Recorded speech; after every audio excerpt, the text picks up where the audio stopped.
Coming up next on All About Android is me, Jason Howell, and my co-hosts Win Tweed Dow and Ron Richards. And we got a lot of news to talk about this week. Android's Beta-Mageddon, as I'm going to call it right now. Also, Xiaomi's 12 Pro gets a global release. More Samsung devices have been caught throttling. App archiving is hopefully coming to Android 13, or at least a version coming soon in the near future. Also, Play as you download is another feature. Sounds really interesting.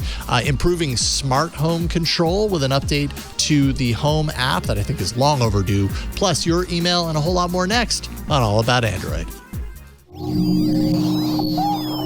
Podcasts you love. From people you trust. This is Twit. This episode of All About Android is brought to you by BetterHelp. Give it a try and see why over 2 million people have used BetterHelp online therapy. As a listener, you'll get 10% off your first month by visiting betterhelp.com/Android.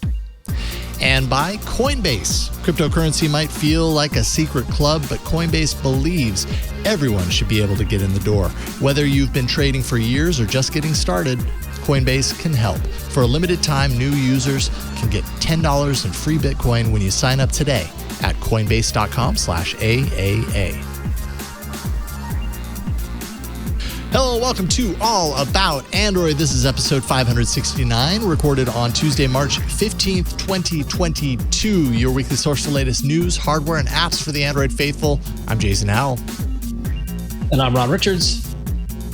And I'm Win Tweed Dow. Yeah. I was kind of hoping that today, magically, you would both appear at the table, and that would just be the way it is going forward. I got to tell you, after getting a taste of it last week, it definitely, I sat down to do the show. I'm like, this doesn't feel right. Wait a minute. Where's Jason? He should be next to me. So, the safety and comfort of your screen once again. I know. It was very nice to be there with you all in the studio, and I look forward to next time I can do it. But back home safe. So, back home no COVID. Safe. So. Yes. Well, that's good. Yes, I'm happy to hear that as well. But it was great having you out here.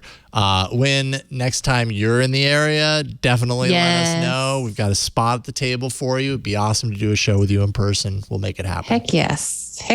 I always meant to visit for IO in the before times, and I kind of just never did. And then it's just regret. Much regret. Well, and then we've lost 2 years of our lives to strangeness. So now we're getting back into the swing of things. I'm totally holding out hope that I/O is going to be an in-person thing this year. I'm feeling like that's probably what's going to happen. That maybe things can return to normal, and then maybe we'll see it then, because I will certainly want to be there. So hopefully you'll be there too.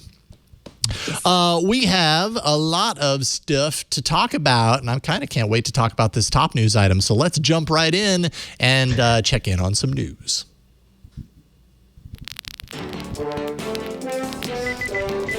My grand vision for Android news is to always end with a compliment from Ron. I have to know, though. Was that floating goat intentional? Or did you even know that was the bumper that played?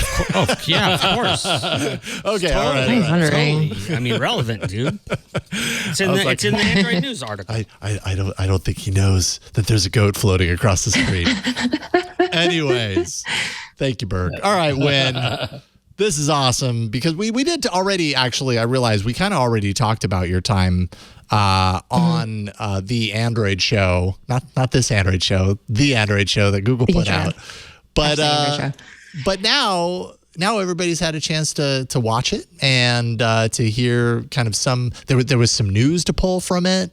So I thought maybe we'd circle back on this today. This is really fun. Yeah. I remember when we had Will on, and basically it was us interrogating him about all the articles that he'd written. It's well, Will, you wrote this and you wrote that, and I was like, oh, that must be so awkward. And then I saw this pop up on the sheet for my show prep, and I was like, oh, okay, well, I guess I'm going to talk about that. So so if y'all didn't get to see it, last week we released the Android show, #TheAndroidShow, which is basically a kind of Google marketing / kind of announcement YouTube extravaganza of both news, kind of talking about like the newest things with Android 13, some developer stuff like Jetpack Compose. And then we also did a couple of, well, actually not a couple, but several interviews.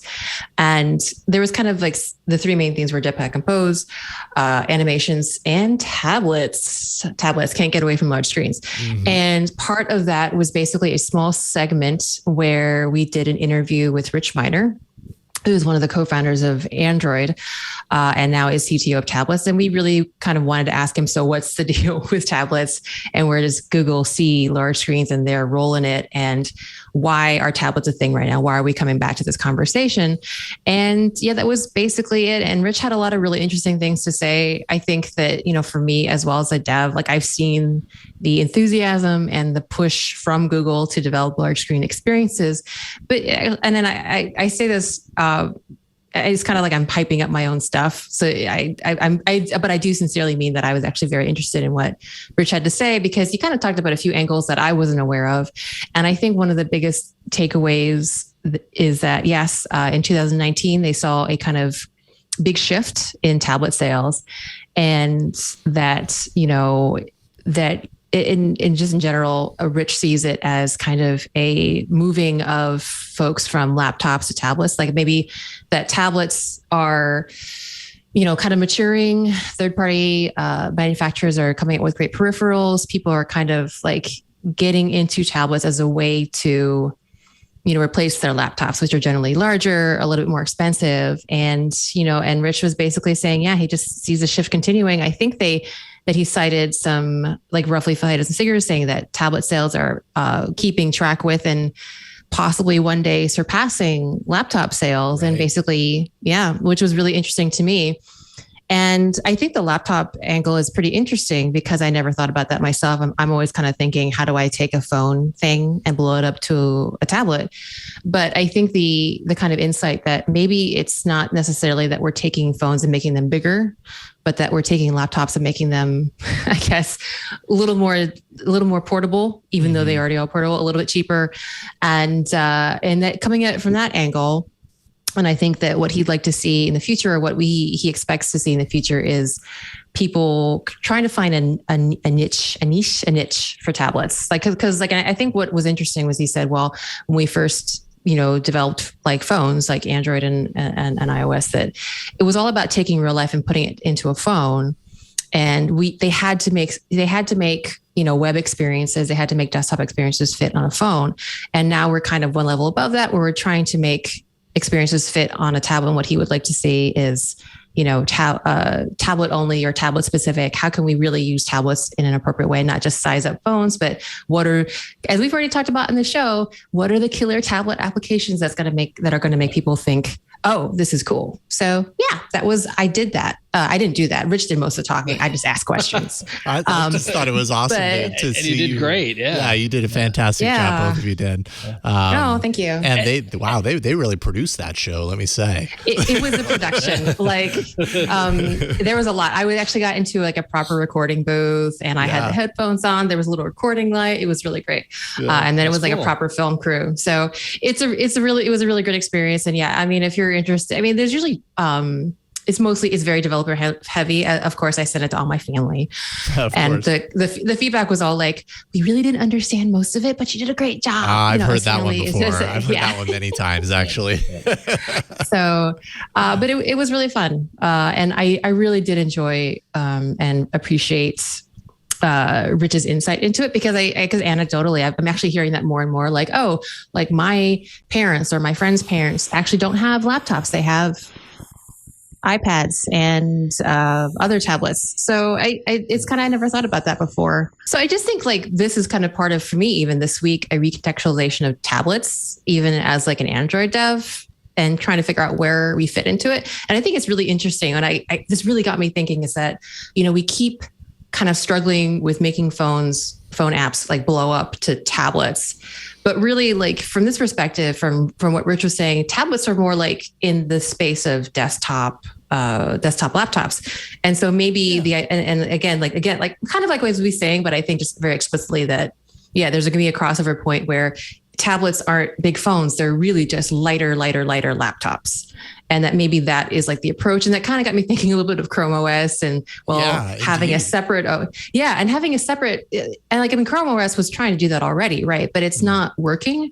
And I wonder for a dev, it's kind of weird because I think that with the struggles that we're having with making large screen development happen, we had even more struggle making Chrome OS happen. So maybe this is where we're going. We're like trying different things, throwing different darts. It's like, okay, how about a laptop light OS? How about like Android large screens? And hopefully maybe the pendulum, or not the pendulum, but something will kind of settle, and we'll figure out how to make large screens work. But anyway, it's a really great interview. If I would just encourage y'all to like listen to Rich in his much more articulate thoughts on how he feels about tablets. Because it's a good question. It's a good answer to the question, why is Google pushing this so hard? Or what does Google see in tablets? And why so suddenly? And he really makes the case kind of like, you know, we saw that shift starting in 2019. And by the way, that's before COVID. So, you know, one could argue that, oh, COVID comes along and suddenly we're all at home and, you know, our habits shifted and that's why. And this is actually happening, you know,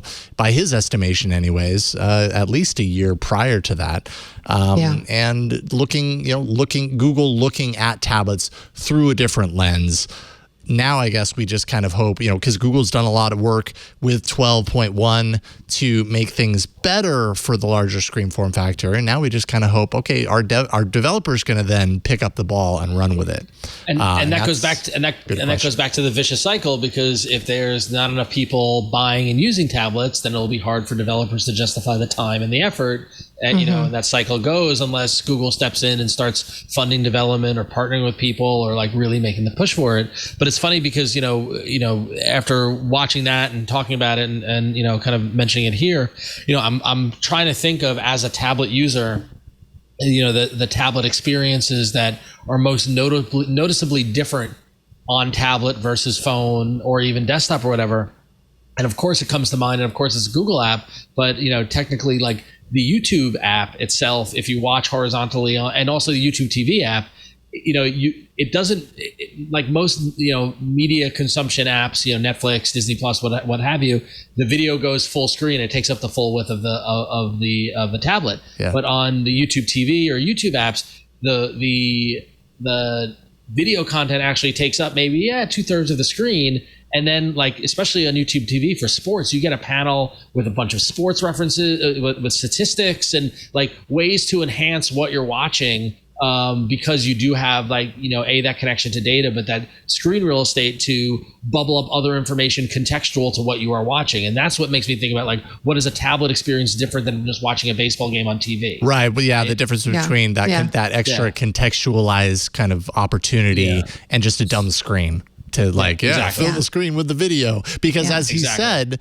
you know, that was kind of largely what was happening in the early days, right? Like he said, we realized that tablets were really great consumption devices. How can they be more? And it seems like that's kind of part of what Google's really thinking about now, is how can we make the Android tablet more than just a consumption device, which, I mean, any device can really be a consumption device, you know, play the video, full screen it, any display is going to do well in that regard. How can it be more than that? Yeah. But it's really funny because I think in the last week, I just happened to keep running across things or having conversations with people, maybe coincidentally because this stuff came out and I was tweeting about it or whatever. But it kind of occurred to me that this week that it's not necessarily even an Android problem. So on like MKBHD's podcast, I ranted about this in Slack like earlier in the week, but like I think last week we're talking about the Instagram iPad app. And I kind of just assumed, you know, iPad probably is just made, like people just have a wide usage. And I actually started using an iPad recently because I wanted to kind of understand the large screen story on iPad for both work and just for all of this to understand, okay, what is it that iPad is doing that Android tablets are not?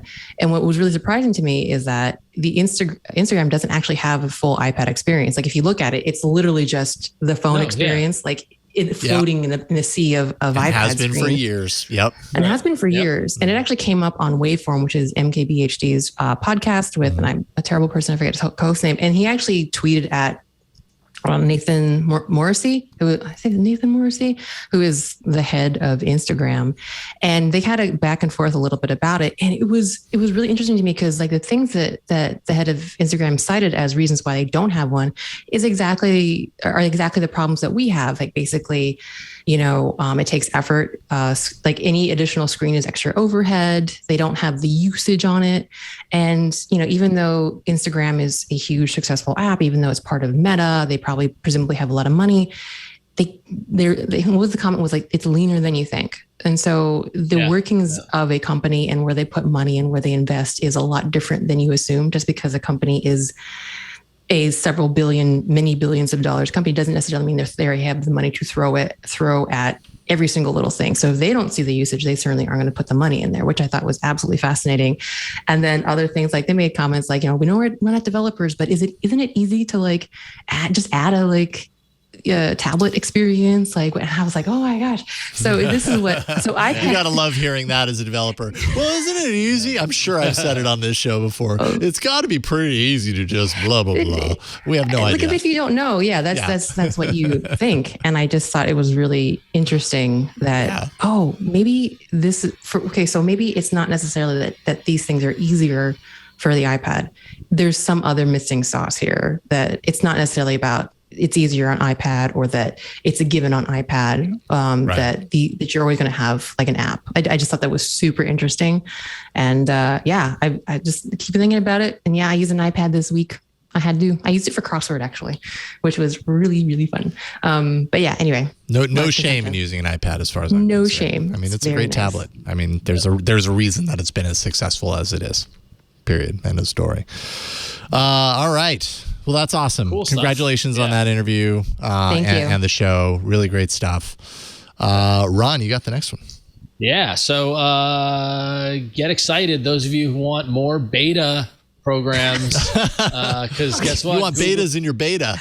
You got so many betas. We got betas for the operating system, and now we've got a beta program for Pixel feature drops.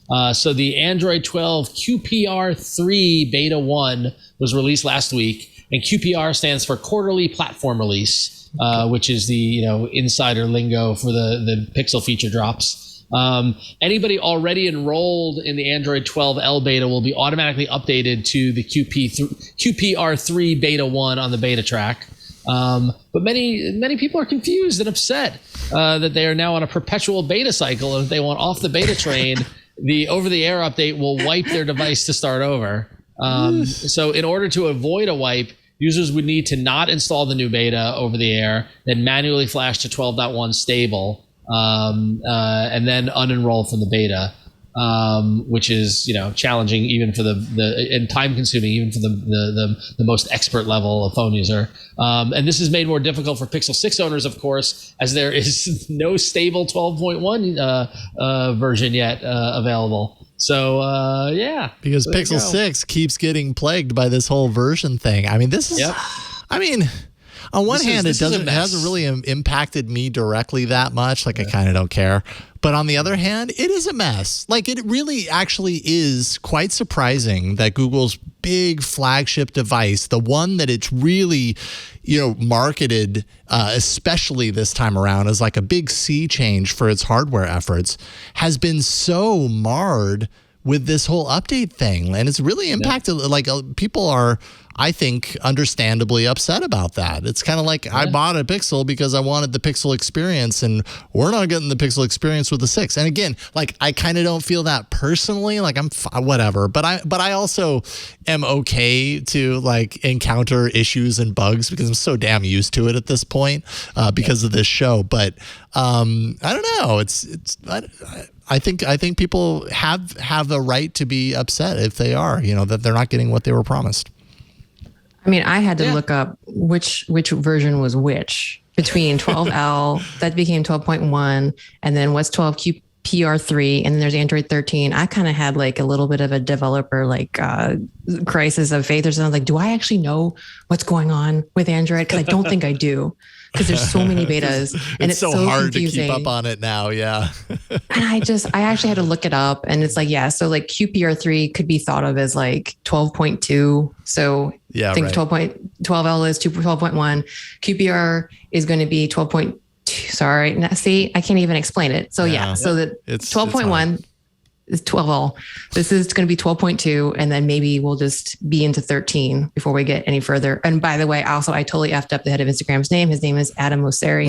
That's right. I don't even know. You were so what close. I was thinking. You were so close, Win. Don't worry. I was so far away. There. Thank you for saying that. I was like in like not even in like the stadium. I was like in the stadium, like about 1,000 miles away in Colorado.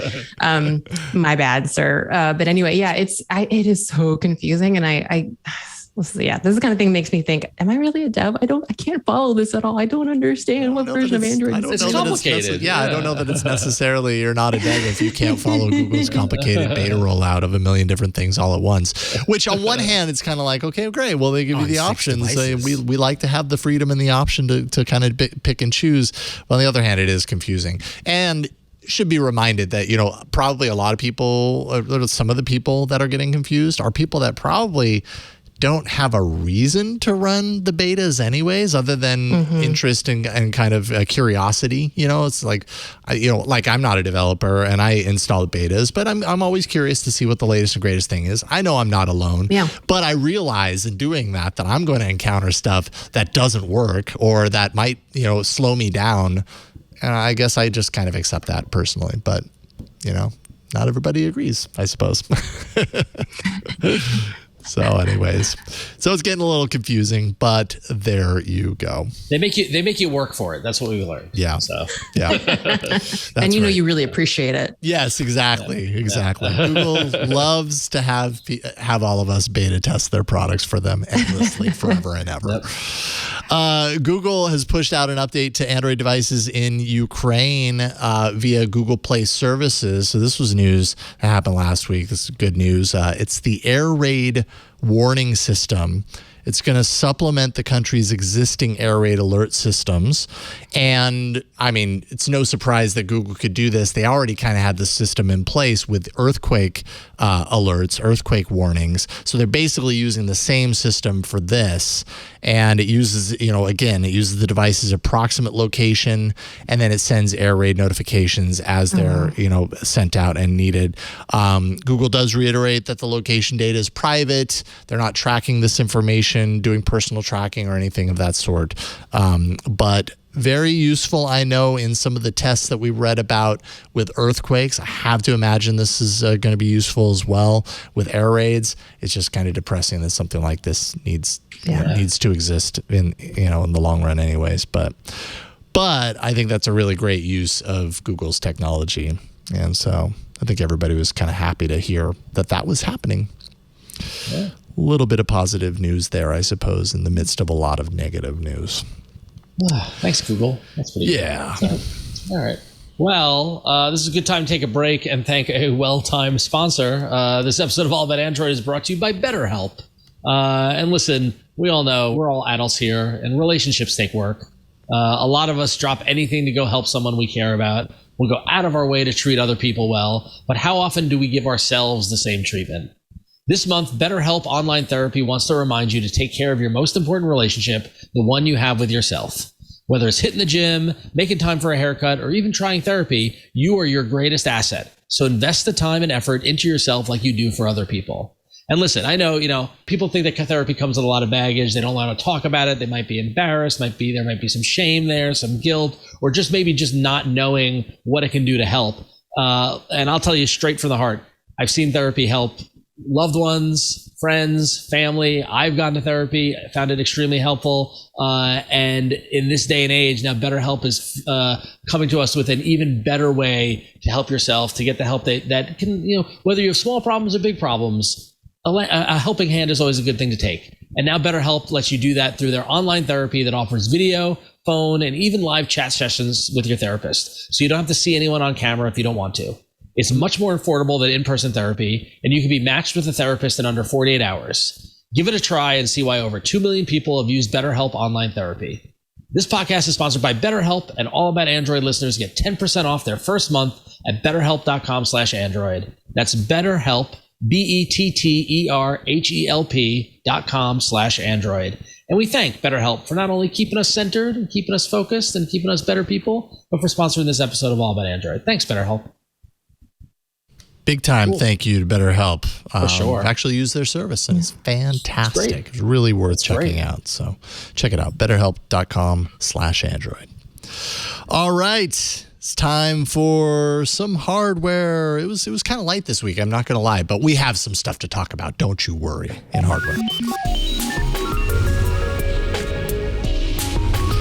Go digging long enough, you'll find something. Although this news that Ron is going to talk about, it's not like this is not news. It's just we don't get to enjoy it over here. And I think year after year, I'm like, why not? I would love to. Well, we don't get to enjoy it, but we sure can complain about it.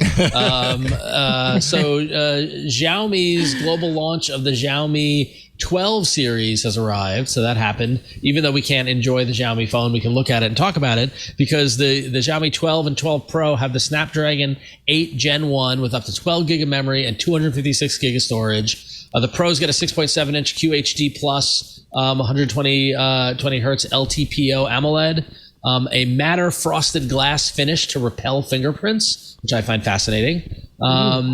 Big old 4600 milliamp battery with 120 watt wired charging and 50 watt wireless. 3 50 megapixel sensors on the back with 2x telephoto. And it's the first to use the Sony IMX708 sensor, which is, I can never say this, Jason. It's a 1 to 1.28 inch aperture. I would say 1 over 1.28, but it's 1 to 1.28 inch aperture, which gives great low light gathering for your photos. And it's available in Europe, Southeast Asia, Africa, Middle East, Latin America for the low price of $999 ish. So ish, depending on currencies and all stuff like that. So hey, Xiaomi, cool flagship phone at $1,000 as we continue to stick to the flagship $1,000 price tag. Yeah, for the Pro. And I mean, they have others in the 12 series that are less than that. That's their Ultra though, is $1,000. Yep. So and I mean, once again, it looks like a nice phone. I like the glass with the frosting so that you don't get it all smudgy and stuff. Like I like when phones do that. That's pretty cool. Yeah. Because the fingerprinty thing it's never fun. It's always the easy complaint that someone can make, right? Oh, it's a fingerprint magnet. It's like, it's glass. I mean, put your fingerprint on any sheet of glass and you're probably going to see your fingerprints. We're oily. Humans are oily. So it's just the fact of the matter.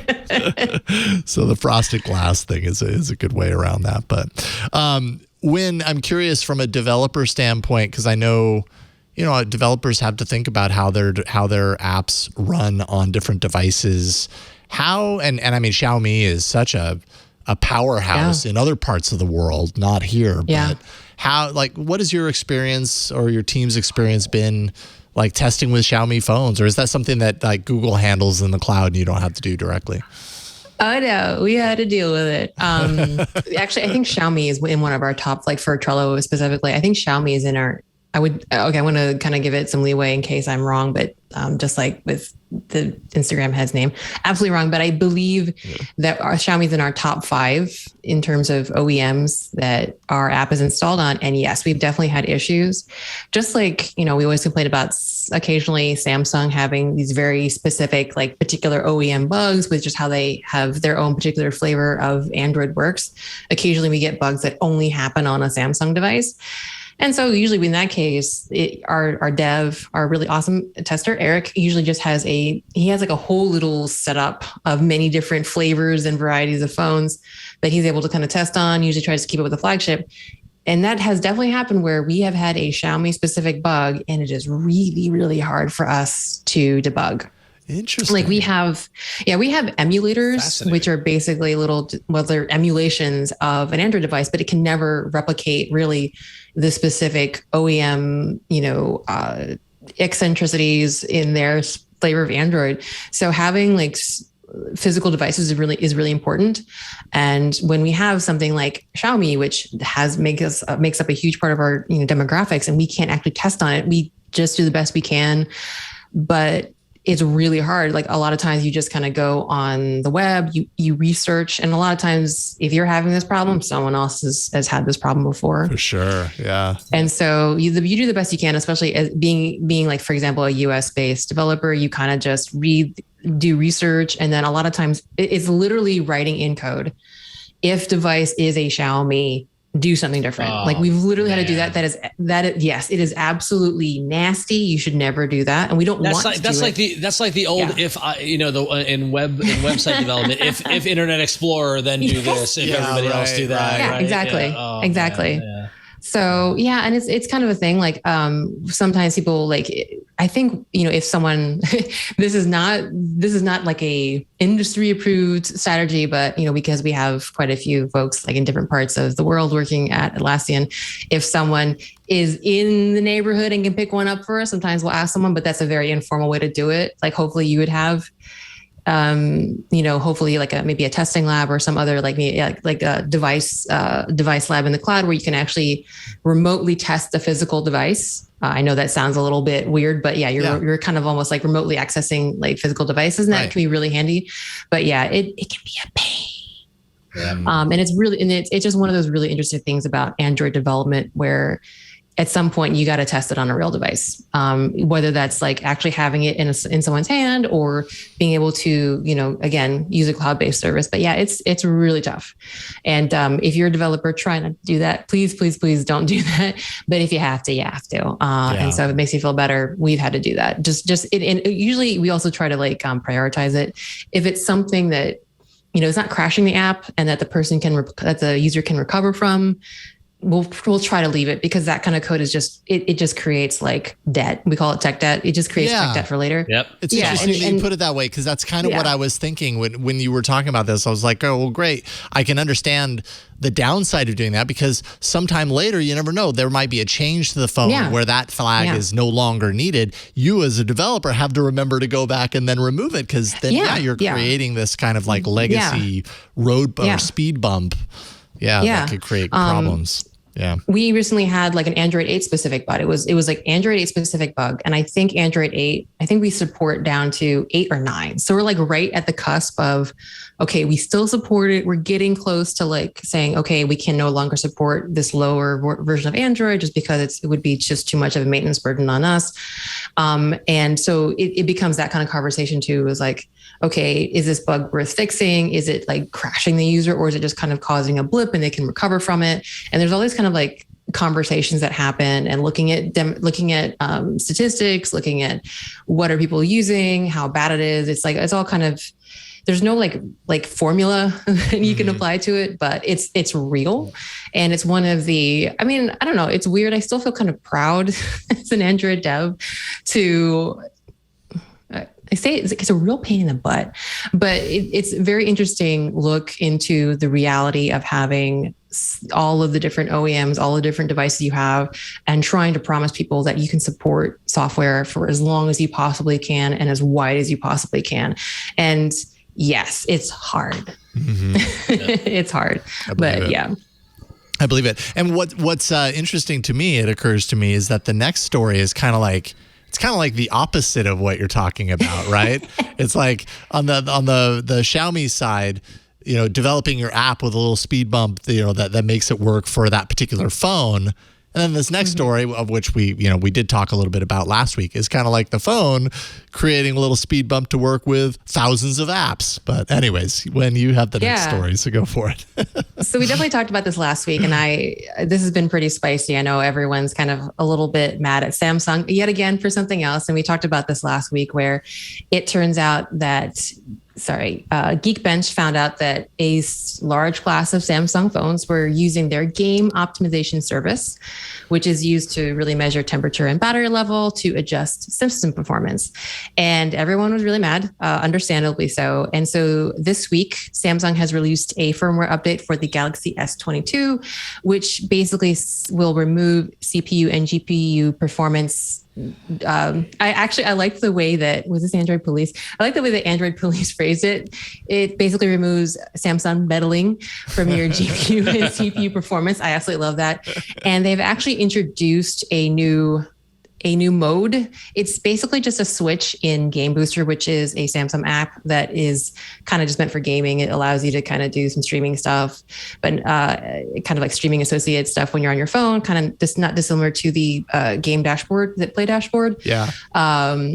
but now it has a single toggle for game performance management mode, which no one actually knows exactly what it's doing, but it's kind of there as an alternate management, memory management, resource management method.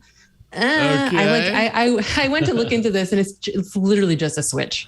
I would have just assumed that if they were putting that switch in after saying, yeah, we'll give people control, that switch would be the control, but apparently it's not, or maybe it is, and we just don't have confirmation on that yet. But yeah, I guess it's early to say what it actually does. Yeah. Someone who's way smarter than me can go in and figure it out and like maybe reverse engineer it. But it's there. The release was initially just in South Korea, which is of course Samsung's home country, but it is now being rolled out internationally.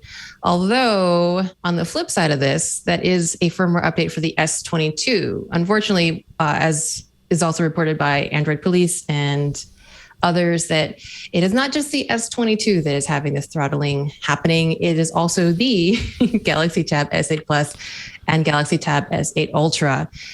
The speed ding on the S22 is really, really notable. I think you mentioned it last week, Jason. It was like 45%, 20% is insane. It's like insane numbers, like 45% and 20% in multi-core, single versus multi-core performance. It's not quite as dramatic. I mean, I don't know. It is pretty still dramatic, but on these tablets, the Tab S8 Plus and the Tab S8 Ultra, they are noting that Geekbench is showing an 18 to 24% hit for single and 6 to 11% hit for multi-core performance. That is significantly better than the performance hit on S22. It still sucks. And the thought is that because tablets are just literally wider devices, the heat dissipation is better. And so less throttling is needed.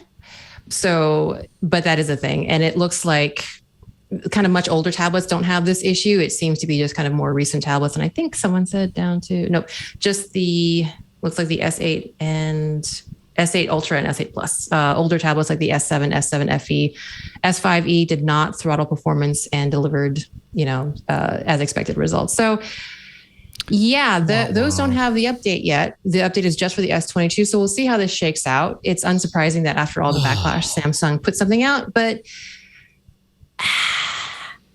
the flip side to this, I can't remember if we actually asked this question last week, but I've certainly seen people ask this question. Like there are people that get really upset about this news, and then there are other people that ask the question of like, okay, so if this has been happening, and apparently it's been happening prior to the S22, so it's been happening, as far back as the S10, from my understanding.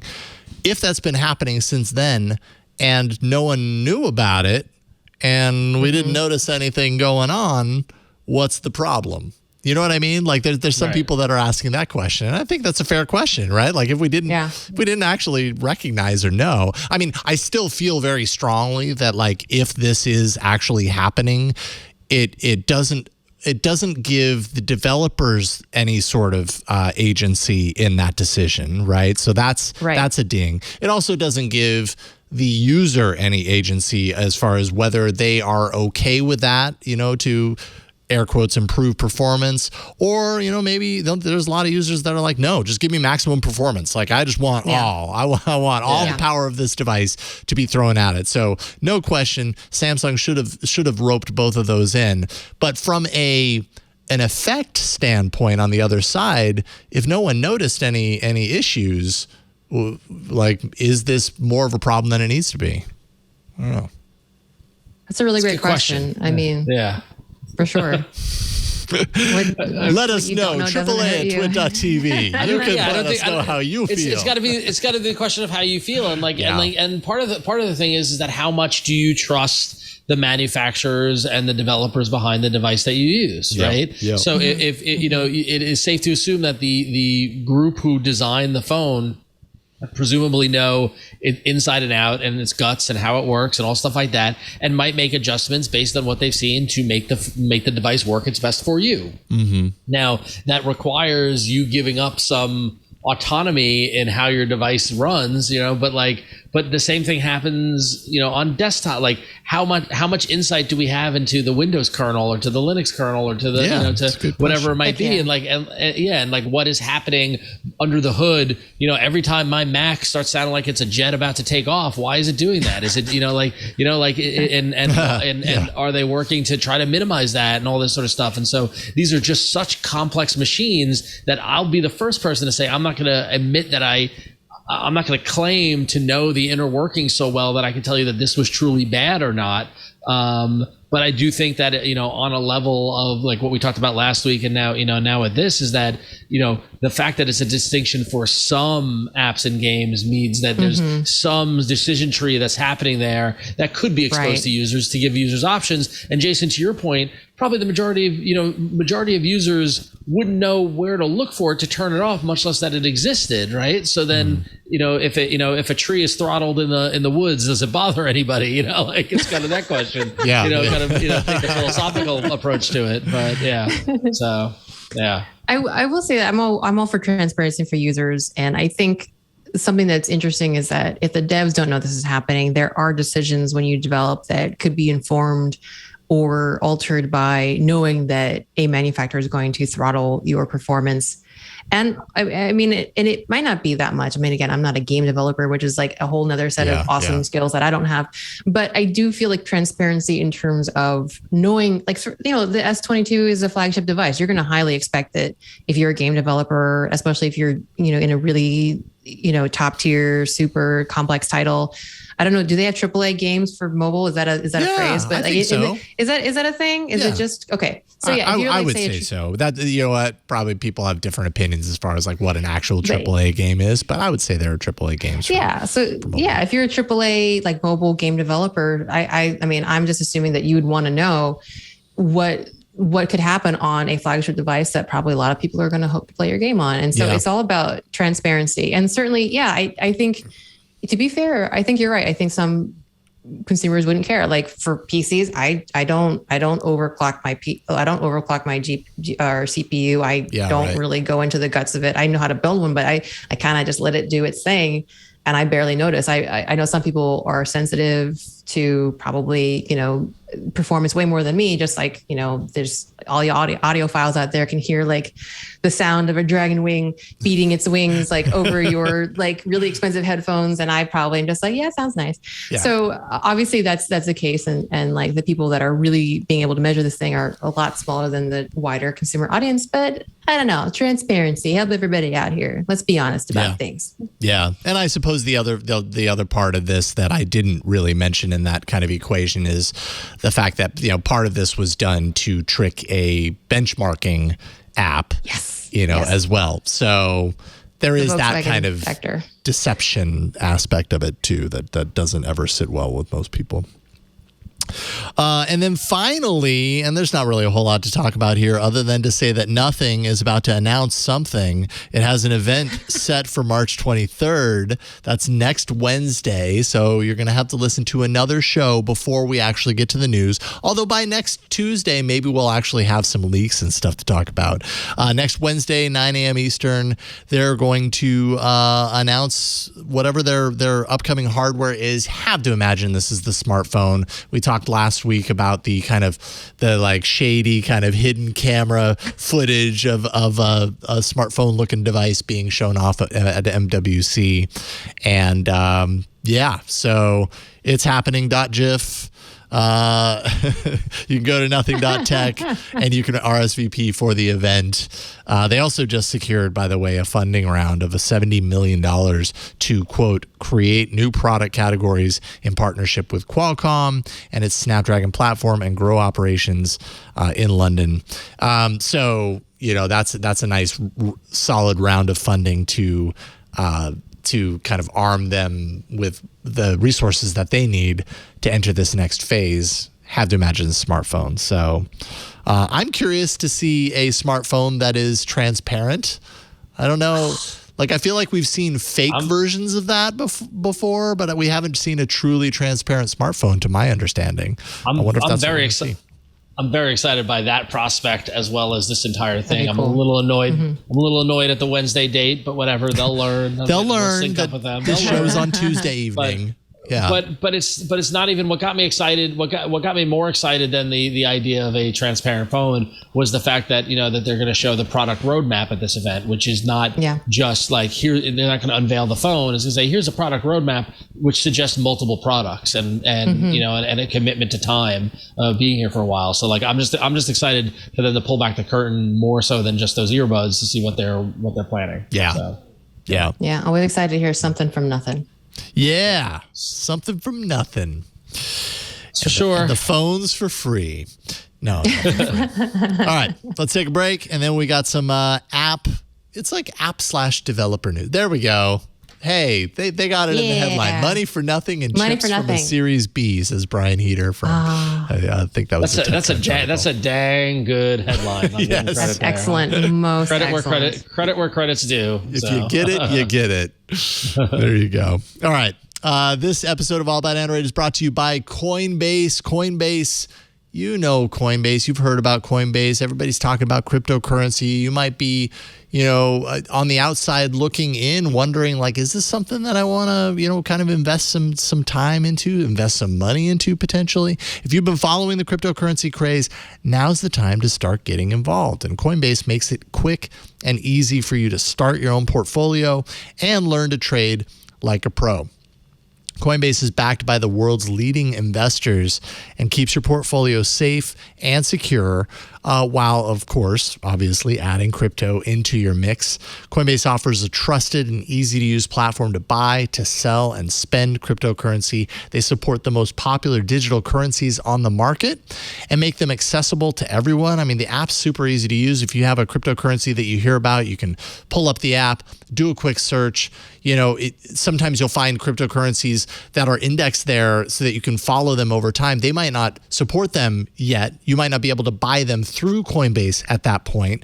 But I've noticed in just using the app over time that very often, eventually, suddenly they appear there and you can buy them through the app. It's just a really easy app to use.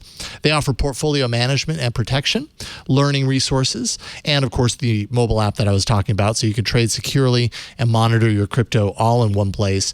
Millions of people in over 100 countries trust Coinbase with their digital assets. So whether you're looking to diversify, whether you're just getting started or you're searching for a better way to access crypto markets, you can start today with Coinbase.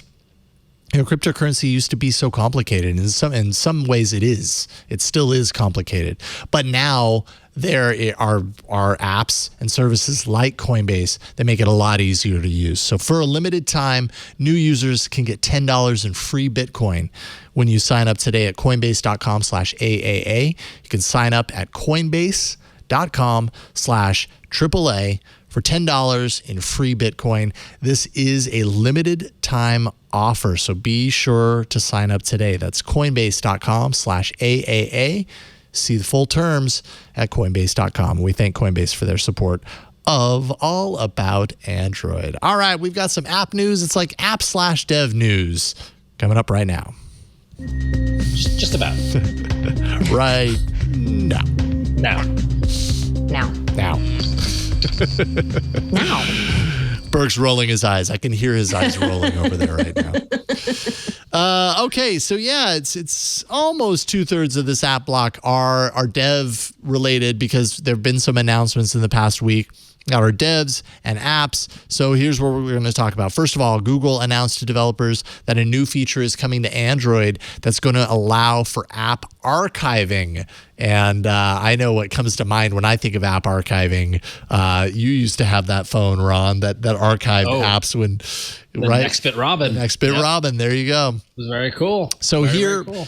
Here, what you're going to get instead of uninstalling an app. So I have an app. I'm not using it very much right now. I need to save space or whatever on my device. Instead of having to uninstall that app entirely and then lose my app data and that sort of stuff, users will be able to choose to archive the app instead.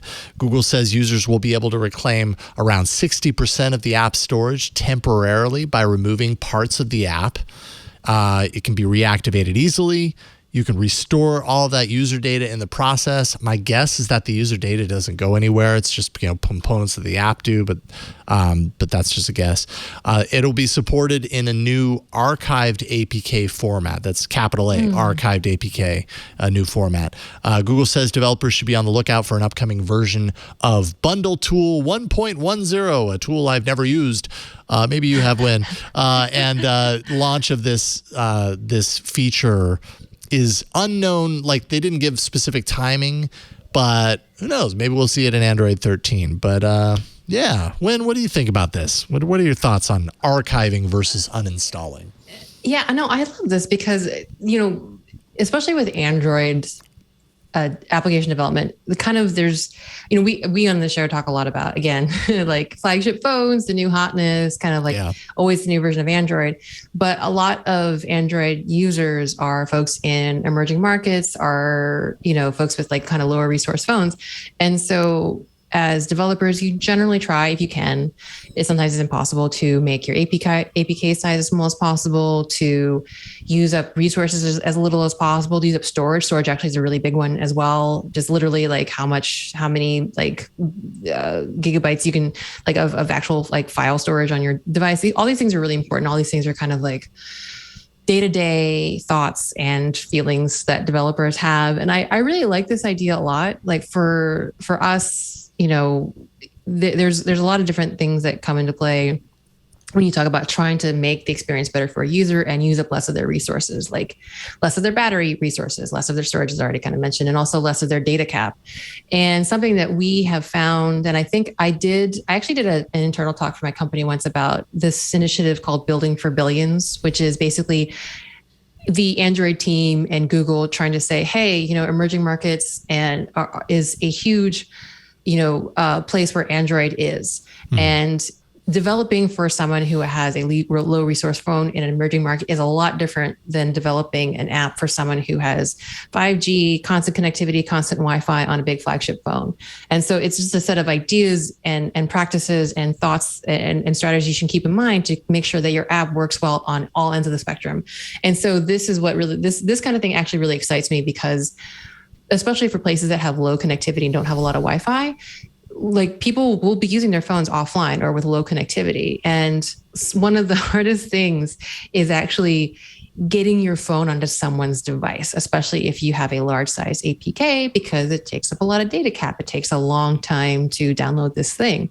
And I think actually in the Building for Billions, like kind of user guide or developer guide, they talk a lot about how APK size can affect, as if you're a developer and you want to kind of reach these emerging markets, your APK size has a significant effect on whether people actually download your app. If they have to sit in an internet cafe for 3 hours to download your app, they ain't going to do it. No way. So this is just one way of kind of offsetting, all of these challenges for people with constrained devices and constrained resources, or people that maybe you're just, you're an outdoorsy type person. You like, going up your 14ers and you want to bring your phone with you.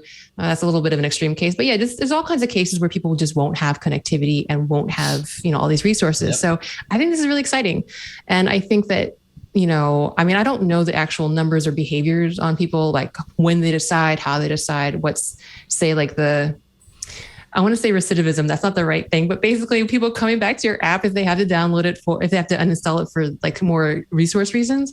But I think this is like a really good option for devs, and maybe it'll be a way to kind of forgive those of us that just have really big APKs. So I'm really excited about it. And it kind of makes a lot of sense kind of in where some of these themes in Android development run, to have this. So I'm excited. I know in my own use, I run into situations like let's say a Starbucks app, right? Like I don't go to Starbucks very often, but every once in a while I do. I did recently. I installed the app. I got the points or whatever, and then I have no use for that app to be on my phone anymore. So I end up uninstalling it. But then on the developer side, they run the risk of me not remembering to install it again, right? Right. The somewhere down the line when I might need it again. So instead, if I'm archiving it, then I still have that visual kind of reminder. Oh yeah, that's still an option. I just need the rest of it or whatever. So I can see that being a big benefit. It's interesting. So what makes me think of this is I got hit with the Android 12. These apps permissions are going to be rescinded because you haven't used the apps in a while. Yeah. You know that message, which is like halfway to archiving, right? Yeah. It's just saying that, Absolutely. Hey, you haven't been using this, so we're going to lock these down so they can't do anything weird or anything they don't want to. But it's funny because, like, Jason, to your point, like, I don't uninstall those apps. So, like, for example, I still have the Just Salad app that I used to get lunch before the pandemic 2 years ago, right? And I would use it to order my salad in advance and that sort of thing. I haven't touched it for 2 years and it's still sitting here, right? So, so it's like, and who knows what other apps on there, are on here that I'm just like Peacock. I downloaded it when it came out. I haven't looked. I've used it on my TV. I haven't used it on my phone though, right? I just removed Peacock because we had it only for the month of the Olympics, and then I started. I was continuing to get notifications and stuff. I'm like, I don't even have that subscription anymore. We canceled the subscription. We got our Olympics, so I ended up removing it entirely. Yeah. So those are really good examples, though. Yeah. Yeah, and so like I would love what was great about what Nextbit Robin was is that it kept the icon in your app stuff. It was just grayed out, so you knew you still had it, right? But you could get it just with a tap, presumably if you have connectivity and that sort of thing. So I think there's a lot to this concept. So yeah. I was going to say Starbucks is like a seasonal app for me because whenever I come, like we don't really have Starbucks around us where I live in Pumpkin Denver. latte is this where you're going? Okay. No pumpkin lattes. Actually, my husband is a huge coffee snob. I love you, baby. We don't go near Starbucks normally, but when we're here at my sister's place, Starbucks is all we got. So I install my Starbucks app every Christmas. And then we hang out here for a while. We get our Starbucks in the morning and then I uninstall it, which actually, and to your point, actually what's interesting is that whenever I install it, because of the long download time, because they have all these graphics and because I don't remember my password necessarily all the time, I sometimes just don't end up using the app and just pay like a regular person instead of using their app. So I actually think this makes a lot of sense, especially and there probably would be a lot of apps that are more seasonal or like say you're traveling maybe semi-frequently and like you have maybe WhatsApp or maybe like a rideshare that only works in certain countries. This makes a lot of sense if you're kind of semi-regularly using something, but only semi. Like I love it. Yeah, even that is a pretty interesting use case as well. Yeah, interesting. Cool. Well, and this is another one of those examples of someone in the Android ecosystem, aka Nextbit Robin, doing something that we hadn't really seen before, and now here, versions later, it's coming into Android as a first class app feature or citizen or whatever you want to call it. Still on the developer tip though, when is this news? Which I think this news came because of a games summit that was happening. Yeah. So this morning, actually, I'm not sure how long it goes, but this morning was the start of the Google for Games Developer Summit. And there was quite a few announcements related to Android game development in particular. And actually whoopsies, hit my keyboard, different setup, just mania and like frenzied dogs and cats living together. So there's a lot of actually interesting announcements from this Games Developer Summit that kind of tie into some of the things that we talked about. So one of the most interesting things is this play as you download, which I think was introduced in 12, but it basically allows a user to kind of do a little bit of a small download up front. And then as the rest of the game is downloading, you're able to actually run and play that first little bit of the game that you downloaded. And it looks like Google is using some kind of like smart analysis of like how like game files are stored to kind of most efficiently download and access them. But it's not unlike say like instant apps a while ago, or even like kind of like dynamic loaded features. It's this kind of thing where we give you a little bit or we give it to you as you need it kind of thing. And I can only imagine this is done. My guess is it's done through kind of similar mechanisms where Google's able to kind of portion apps into like these little bundles and allow you to touch like the bundle that you have available while other things download in the background, which I think is actually really cool. And again, really kind of is not dissimilar to kind of some of the other things that we've talked about before. This feature is currently in beta, but it will open up pretty soon. In fact, if you are a game developer, you can sign up for Play As You Download. And there's just like a lot of like really interesting game developer announcements. Let me see. They also mentioned that Google app usage on Chrome OS grew 50% in 2021, which might be touching on kind of like the large screen story here. But in particular, this growth on Chrome OS, they say, is led by games. And another couple interesting things, and this touches back on the Samsung story, is that Google has actually updated the Android game development extension to allow for better resource debugging. So, and this is kind of, I don't know too much about game development, but it looks like there's going to be a tighter connection between Visual Studio, which is a Microsoft integrated developer environment, and actually Android Studio, which is where the rest of us live. And I think that connection allows them to kind of more analyze a device, analyze the app running on it, and analyze the resources being used. So there's going to be a memory advice API. There's going to be a GPU inspector that kind of lets you kind of see when your game is like kind of bottlenecked on using its GPU versus using CPU, and how to improve frame rates and battery life. So see, Samsung, we don't need you. We have ways of figuring out how we can do this without you. CPU. We can do this without you. But I mean, that was kind of like the point I was making. Like, this is ridiculous. This kind of management is being done, and again, is being tooled by Google on the developer side. So anyway, any excuses of that nature to me fall a little bit on my deaf ears. And then I think another thing is that we talked about this a little while ago about how Google was kind of offering Play Console like strategy advice based on like how you monetize. Well, they have now announced the Google Play Partner Program. Sorry, for games specifically. And in general, a partner is, you're a Google partner when basically you become big enough to warrant certain privileges and benefits. I don't know how to make this sound less skeezy, but it's basically Google recognizing and trying to support very successful apps and games by kind of giving them extra assistance, giving them extra things. So for example, if you are a Google Play partner for games, you might have enhanced business support. You might have a faster priority publishing queue, which is interesting. More metrics to look at, insights and device attributes, kind of all kinds of nice pre-launch things. Looks like early release tools, growth and engagement features, yada, yada, yada, kind of just priority, early access, new things. And so this is being rolled out right now, it is being announced. And so it'll be kind of available to big, huge studios. So partner level developers and studios, which is, quote, more than $5 million USD annually in games consumer spend. So, I mean, I guess for most of us, this is less interesting, but if you happen to be working at a shop that is a partner, might be some choice for you to play with. So very interesting. And then just an update on a story that we talked about a couple months ago about Google Play Games, which is Google Play Games as the Windows portal to Android games on your PC. It's actually, which is rolling out invites now, but only to gamers in South Korea, Taiwan, and Hong Kong. And we had mentioned there's like a very select list of games, presumably games that are particularly popular and successful in these areas. It had been announced in December at the, so many conference names, at the Game Awards. Mm-hmm. And, I think we talked a couple months ago about basically what it would look like and the games that would be offered, and the fact that it was only in these 3 areas. Well, now invites are going out. So if you happen to be a listener in these countries and you want to try it out, you can see if you get an invite. Oh, actually, it's only for select gamers, so my bad. And yeah, no one really knows how well the gameplay works yet. Yeah. It seems kind of early, but we'll see.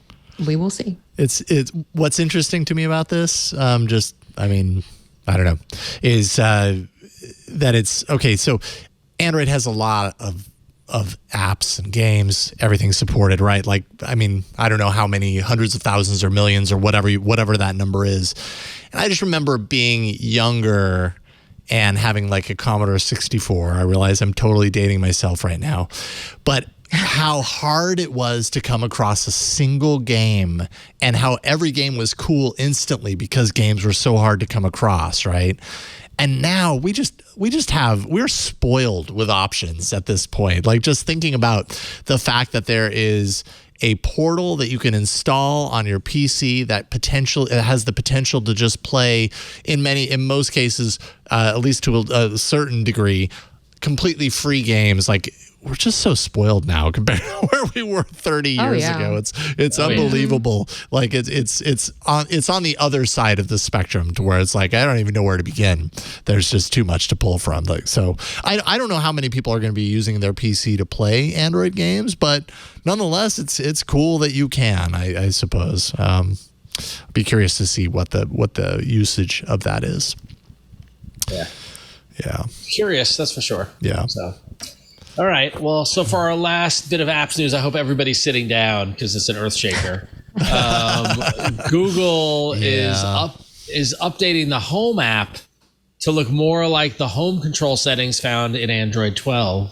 So sliders and switches included in the app, making it easier to control devices with less taps.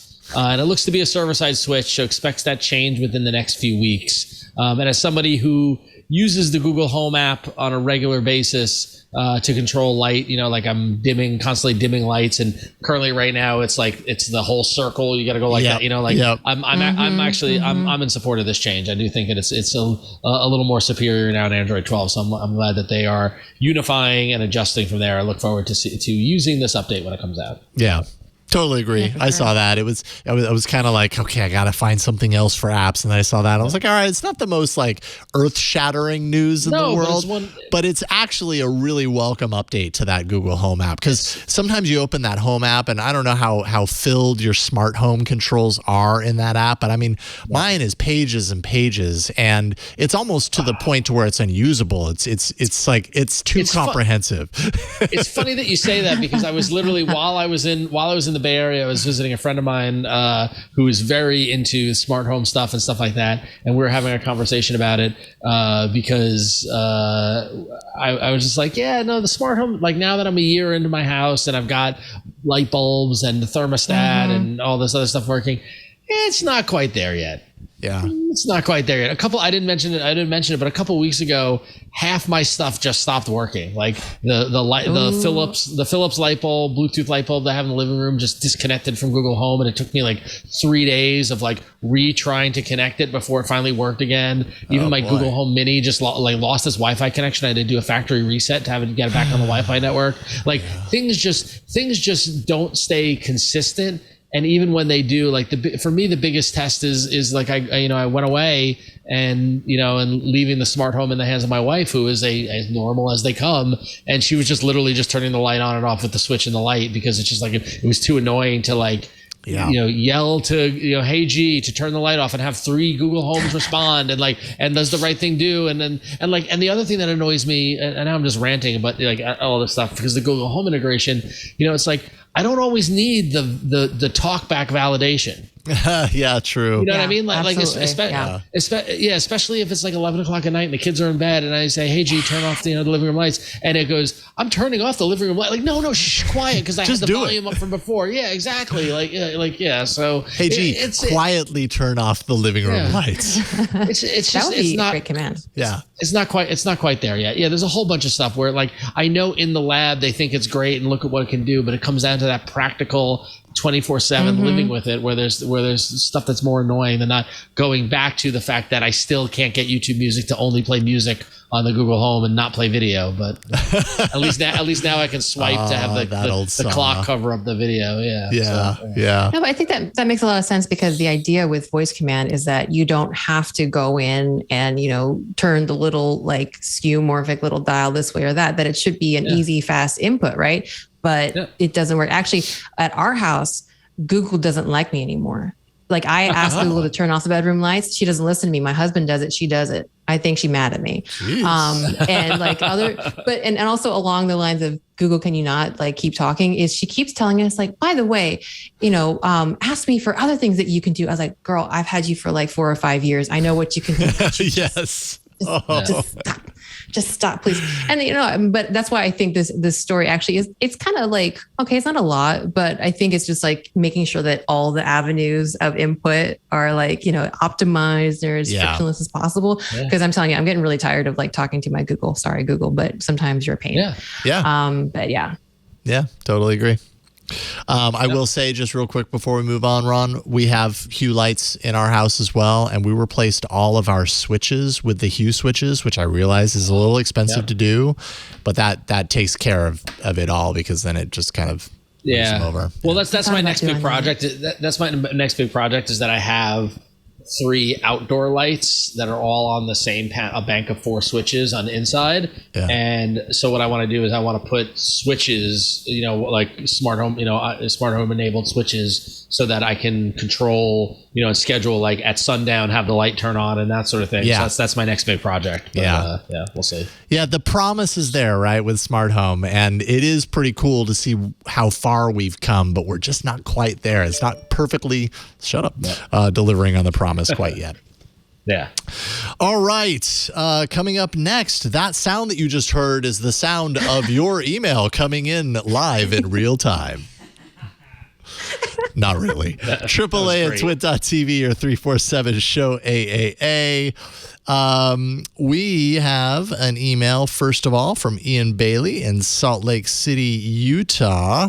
Let's see here what Ian has to say. Ian says, what is the deal with Bluetooth headphone controls? I've used various LG Tone neckband Bluetooth headsets for about a decade. They made a few tweaks to the design over the years, but have always had dedicated buttons for power, volume, next, previous track, play, pause, and assistance. That's a lot of buttons, by the way. You can also hold the volume and track rocker switches for even more options. My current set is dying, so I'm on the hunt for new headphones, but I can't find any headphones with decent controls. Almost every manufacturer, even LG, has gone to using a single combo button for media control. I've tried headsets with these controls, and it means I have to hit the play button 3 times to go back a track or rewind 30 seconds when I miss something Ron says. I understand having limited controls on fully wireless earbuds, but neckband headsets have plenty of room for buttons. They also have a longer battery, are more comfortable to wear, and I'm not going to lose them. Is it that complicated to add Bluetooth controls to headsets? Do you have any recommendations for me? LG does have one set available, the LG Tone Platinum Plus, which appears to have all the controls I'm looking for, but I'm worried that it's my last and only option, and when they finally discontinue it, I'll be out of luck. I will tell you, Ian, I searched for probably like a half an hour. I searched for like 30 minutes. I was like, I'm going to find some options for Ian. And I could not find any. Like literally, you're absolutely right. It looks like they're all moving the way of you've got your volume up and down button, and then you've got your multi-purpose button that does all the things that you actually need beyond that. You might actually also have a separate power button, but that's really all I found. And I did look up the LG Tone Platinum Plus to kind of be sure that I was looking for exactly what you were describing. And sure enough, those headphones do seem to have a lot more controls than any of the options that I could find. So I don't know, maybe stock up on those.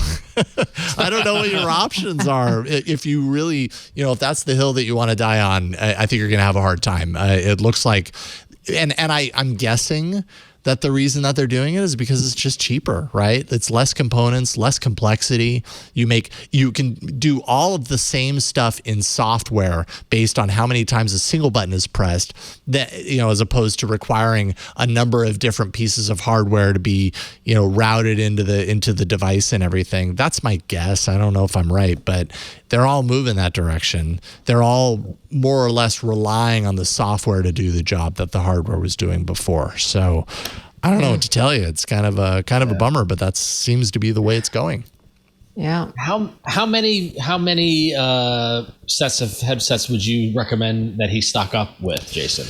If you can afford to buy 10 of them, then no, I'm just kidding. Wow. Don't do that. That's I was thinking like $200 a pop. I was thinking like 5 would get you at least through a couple of years. A few. I mean, I would imagine. I mean, I don't know what the rate of obsolescence or rate of breakdown these have, how much wear and tear you're putting to them, but it's presumably you get one and you get a year's use out of it. If you buy 5, that's 5 years. I would hope a solution will come out in the next 5 years. I'd hope one of these headphones lasts longer than a year, even like at least. True, but at worst case, right? I mean, the risk you run, and by the way, like Ian's not going to buy 5 of these things, right? Like no, you don't know. You don't know that. Maybe you not. Don't know that. Yes, let us know, Ian. But the technology also changes, right? So So these headphones are capable of doing what's currently possible and what's currently kind of in when it comes to Bluetooth technology and the different codecs and all that stuff. 10 years down the line, if you really bought 5 of these and we're using them for 2 years a piece, which I'd be really surprised if you're doing that, but maybe you are, 10 years from now, we're going to be on a different Bluetooth spec. There's going to be different codecs. 10 years from now, we're going to have those implants that just take care of everything. Neural implants. Those don't have any buttons. Exactly. You just think real hard. Yes, but I would not underestimate somebody's dedication to the rights. I mean, I a few years back, there was a hair product that I love that got discontinued, and so I went to Amazon and bought like 10 cans of it, so I had it. Yeah, because admittedly that was a much lower price point, but people do wacky things when they like something. Yes, Steve Jobs had a closet full of black turtlenecks. Exactly. When you find what works, you want to stick to it. Sometimes it's good to double down on it. I suppose. I don't know if that's helpful at all, Ian. But there you go. Let's not forget the Seinfeld episode with Elaine and the sponge. So, all right, cool. So moving on, I would like to note that all 3 emails this week are people who told us where they're writing in from. So thank you for that. We love it. Appreciate that. Especially considering this week 2 out of 3 are from international waters, including our friend in Dublin, Rory. Hi, Rory. Rory writes in and says, I've become a little obsessed with the idea of using my own selected images as backgrounds and having my Pixel 6 change its Material You theme accordingly. But I can't seem to find a live wallpaper that is compatible. The Google Wallpapers app can change wallpaper every day and update accordingly, but it doesn't let you create a custom album. Every other live wallpaper app I've tried, the system will refuse to let me source styling from the wallpaper. Is there some sort of middle ground wallpaper app that is neither live nor dead and would allow this? Wallpaper Ferratu, if you will. Very clever, Rory. But it doesn't look like there are, at least from first glance, any apps that do this. Yeah. This is a great idea if somebody could figure it out. I mean, it seems like low-hanging fruit in my mind. Totally. I was amazed on this too. I was like, there's got to be. And I spent a bunch of time. I even put a call out on Twitter. No one had any suggestions. I mean, this is like a developer opportunity for someone. Someone create an app. It's a live wallpaper app that allows you to create or select a very specific photo album from your Google Photos library or whatever that you create, something to where you can say, these are the 20 photos that I want to cycle through every time I turn on my display and have it respond to Material You. Yeah. That sounds pretty darn easy to me. But again, I'm not a developer. I don't know what easy is, but I don't know. Maybe is there a technical reason that why certain apps can or cannot tap into Material You? Maybe that I don't know about. So you actually have to specifically use the colors. So basically, there's a palette. I'm trying to figure out how not to get into much detail, but there's basically a palette that says, hey, here is. Okay, so given the Material You colors, that's your, say your primary color and your secondary color and tertiary color, or this other color, there's a palette that has your Material You, parsed color, specially selected selection of colors, right? For you, and developers actually have to use those. It's not for free. So if it's like an app, then we actually have to specifically support Material You. It won't actually happen automatically. So that's a thing. And then with live, live wallpaper, live wallpaper. So I actually looked into the code a little bit for this. This is not my forte, but I can only guess is that with live wallpapers, there's something about the way that videos or other kind of animations are encoded or run with live wallpapers. It makes it a little tricky to actually pull colors out of them. And that's my only guess. I actually saw a couple of different things. I saw a couple apps that would take a video and turn them into a live wallpaper. And I saw someone actually code a Boyd's simulator, actually literally draw little birds in code. I can't even using an actual low level drawing API. So I don't know exactly what live wallpapers look like under the hood, but it could be that because you can do it so many different ways. For example, actually, that's actually a really good example is that one where I saw someone code their own live wallpaper where they were literally drawing shapes. It could be that whatever Material You is doing to parse out the palette is not able to kind of figure out. Maybe it doesn't know how to take a screenshot of like an animation or something and pull the colors from that, depending on how it's done. Like it could be something like that. Yeah. I saw some really weird stuff. Like it looks like it doesn't necessarily have to be a video, which I assume would be easy to pull. Maybe it would be less easy to pull a material palette from that. That's my guess, is that maybe there's some alternate way of making them that. Yeah. So anyway, you'd almost need in the app some way to take, like you said, instead of sampling from a video, it's like it takes a screenshot of a frame from the video. That frame is analyzed and the palette's pulled from that frame. Because I do know that there are some live wallpapers that say they are Material U.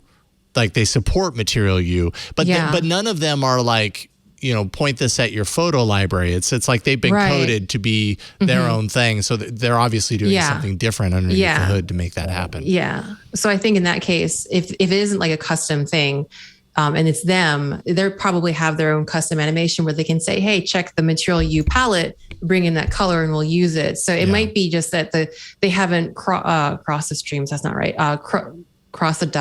Connected the dots between custom wallpapers and probably different custom representations of an animated thing and how to like pull colors from it is my wild off the top of my head. Back of the napkin. Yeah. Yes. Front of the napkin too. Really, we don't discriminate. Too. Napkins are awesome. Yes. All napkins are welcome here. Front and back. I think that makes sense. I think that makes a lot of sense. So unfortunately, for these first two emails, we don't have any solutions for you. This is merely our way of saying, you've got a good question there. I wish we had an answer, but there you go, Rory. True. Sorry about that. Sorry about that. But for our third email, which is also from across the pond, we have an answer. And for that, it is our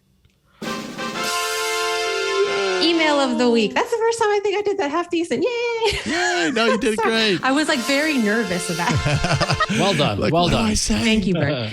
Oh my God. There is no messing it up. There's no messing it. Well, I want to do it like just like, I just want to get anyway. You did it well. So Ian Hall writes us from Wantage in the UK.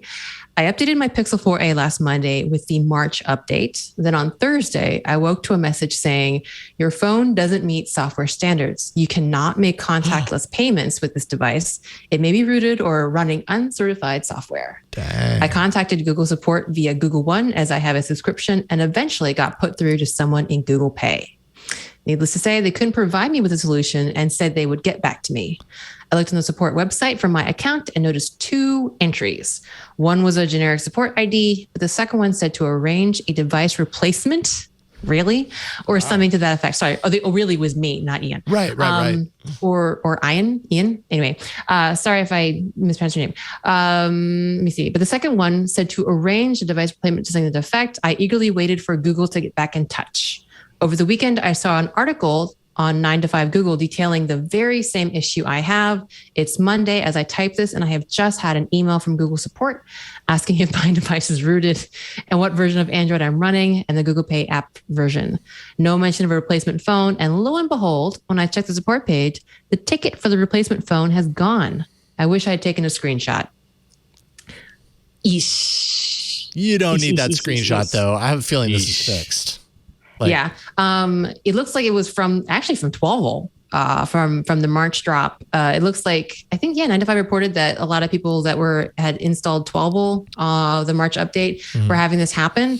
And it looks like yesterday Google said that they fixed it. And they didn't mention any updates, so it seems like a server side fix somehow. Yeah, it must be. Anyway, or play services.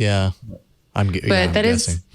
That is hilarious. That support was like, you might just need a replacement device. And then they were like, oh, take backsies. Never mind. It just goes to show how separated, those things are. Because we hear these, different stories like this where it's like, I'm calling or I'm writing in about a thing that a lot of people are experiencing, and the person that I'm talking to on the other end has no idea what I'm talking about. Meanwhile, there's another group inside of Google that's hard at work, already knows, and they're pushing out an update.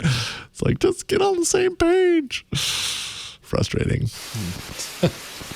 But But good to know that it looks like you aren't, if you haven't received a fix for this already, I'm guessing you're gonna, because this really sounds like the same exact thing and the timing is the same. Yeah. So I imagine they're related. It doesn't seem like you're gonna need a new device, although maybe you wanted a new device. You're like, oh, yay, cool. Opportunity to get a new device. But anyways. Google's words like, just kidding. Yeah, just kidding. Psych. Bye. Yeah. So there you go. We had one solution out of 3. And you there we go. I was going to say, Win, you get to wrap the bow on it. Oh, yeah. And 1 out of 3 ain't bad. Or something like that. That works. Thank you. Right on, Win. And thank you to everybody who wrote in, AAA@twit.tv. We love hearing from you. We love having great emails and sometimes video mails and voicemails to play on the show. So thank you for doing that. And we've reached the end of this episode. That's right. It goes by in a flash. That's just how good content on twit.tv is. You start it and then you blink and it's done because it was that amazing. Boom. Of course, we're talking about our own show. If I had a caller, I'd pop it right now. Win, what do you want to talk about? This is your opportunity to talk about anything you got going on right now. Yeah. So the big thing for me was the Android show. Please check it out. I got to do a great little kind of event informing developers what's what. For the release of Android 13, Jetpack Compose. And of course, we had a really awesome interview with not just Rich Miner, who is, again, this Google CTO of tablets, but also Mara, who's the head of the lead of developer relations at Android, and also an amazing Android engineer team member, Doris Liu, who works on the animation API, which is like my favorite thing ever. So you should check it out. We love all those people. But otherwise, you can find me at Queen Code Monkey on Twitter and Instagram. And you can find the other thing on YouTube. Just search hashtag The Android Show. Not to be confused with This Android Show. Yeah, we made that connection on Slack earlier this week that our Twitter account for this show has always been at Android Show, and then Win is on the show and happens to be working with Google on the Android show. It's just weird how this stuff works out, right? Like there's so many crossovers and stuff. It's so crazy. Well, thank you, Win, for that. And then Ron, what you got? Yeah, not much. You can go on Twitter and Instagram, follow me at RonXO. And if you're into pinball, go to Scorbit in the Google Play Store, download the Scorbit app, check it out. It's a fun way to play pinball, keep track of your scores, connect pinball machines to the internet, fun stuff like that. So go check it all out there. So that's it. There you go. Thank you, Ron, for that. Big thanks to Burke here in the studio for doing all you do behind the scenes and behind the board. Also, big thanks to Victor. Even more behind the scenes, editing the show, publishing it, making sure that you can download it and listen and watch after the fact. So thanks to you both. You can find me at Jason Howell on Twitter if you want to follow my very sporadic tweeting these days. And also here on the network, I do a show called Tech News Weekly with Micah Sargent, an interview-based show that we do every Thursday. Always have a lot of fun. I love that show because we talk to people who are writing the stories, who are breaking the stories in many cases that you're hearing about in the tech news realm. And so it's just, I learn a lot. Co-hosting that show with Micah Sargent. So check it out and you'll learn a lot too along with us. twit.tv/TNW. Don't forget, if you want our shows without any ads and a whole bunch of other perks, all you have to do is go to twit.tv/clubtwit and check out, it's called Club Twit. That makes sense. It's our ad-free subscription tier. All shows with the ads removed completely. Even this ad isn't in it. So you'll find that. Also an exclusive Twit Plus podcast feed, lots of extra content, lots of bonus interviews, Stacy's book club, just tons of awesome content hitting the Twit Plus podcast feed, and members only Discord, which we have a lot of fun with as well. $7 a month. twit.tv/clubtwit. As for this show, all you have to do is go to twit.tv/AAA for All About Android. Go there, subscribe in the many ways that we have listed on the page. We do this show every Tuesday evening, so if you're subscribed, you should get it late Tuesday, early Wednesday, definitely ready for your Wednesday morning commute. And that's really about it. Thank you so much for watching and listening. You guys are awesome. We'll see you next time on All About Android. Bye, everybody.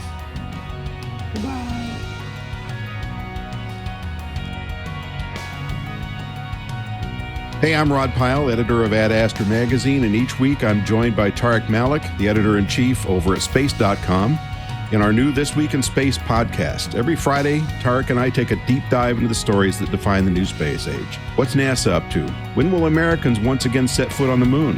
And how about those samples from the Perseverance rover? When are those coming home? What the heck has Elon Musk done now? In addition to all the latest and greatest in space exploration, we'll take an occasional look at bits of spaceflight history that you probably never heard of, and all with an eye towards having a good time along the way. Check us out on your favorite podcatcher.